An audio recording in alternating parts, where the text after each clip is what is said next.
各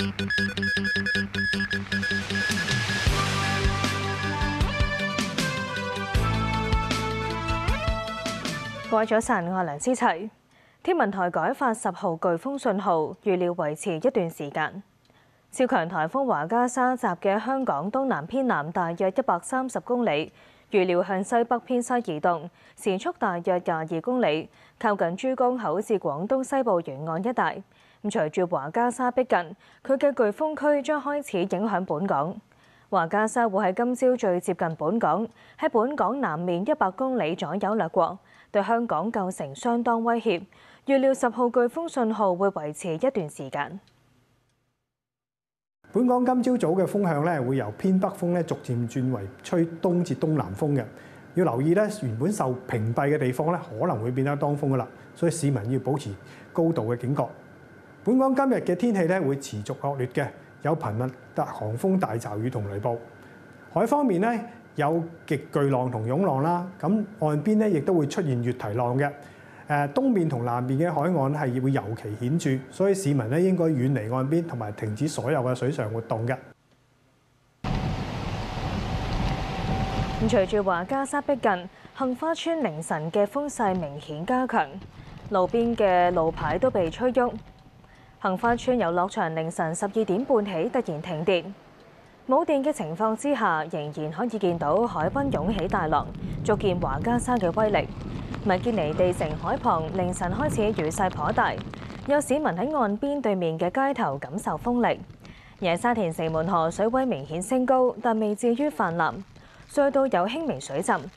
天文台話受顯著風暴潮影響，預計水位朝早大約6點之後開始上升，咪朝早較後時間至下午初時達到最高。截至凌晨1點，有5個人喺風暴期間受傷，送往公立醫院急症室治理。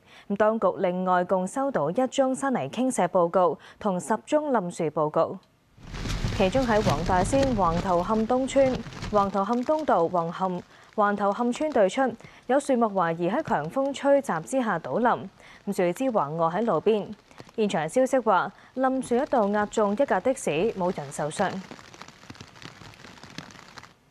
澳門發出8號西北風球，到凌晨4點將發出9號風球，預料朝早5點到7點發出10號風球嘅機會高。當局之前已經宣布進入即時預防狀態，強制疏散低窪地區居民。截至尋日下晝5點，至少有2400幾人撤離。駐澳門記者古永軒報導。澳門入夜之後風勢增強，街道上非常冷清。澳門氣象局預料華加莎星期3凌晨至到朝頭早相當接近珠江口，有機會喺澳門100公里內掠過，屆時風力可能達到12級颶風或者以上。水位亦會開始上升，低窪地區水浸高度將會達到1.5米至到2.5米。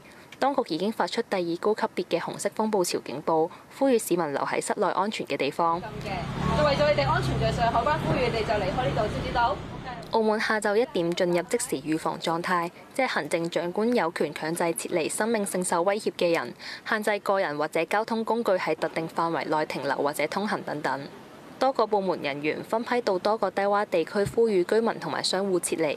好細啲嘢㗎，係啊，準備撤離㗎啦，係啊，試一試就怕鬼啦。攞住拐杖。其中，澳門司警局出動124個人到康公廟前地至到下環安放西街。呢區有361戶，942個人需要撤離，會安排佢哋到避險中心暫住，又協助行動不便嘅長者撤離。喺颱風期間，澳門開放17間避險中心、4個集合點同埋4個緊急停留點。夜晚唔少市民喺避險中心休息，有住喺新橋區嘅居民坐輪椅嚟暫避。驚水浸啊！水浸咁咪就嚟嗰啲避下。以前邊有水浸啊？而家就係早2年都有水浸啊嘛。主要係住個天台屋啊，即係嗰啲鐵皮屋好易冧嘅。跟住咪即係媽又驚嘅，跟住咪過嚟匿下先咯。關實啲窗啦嗰啲咯，跟住將貼翻啲封條都係快啲刮完個風翻屋企咯。而澳門同珠海之間嘅各個口岸喺夜晚7點起暫停通關，當局話恢復通關時間另行通告。無線電視駐澳門記者古永堅報道。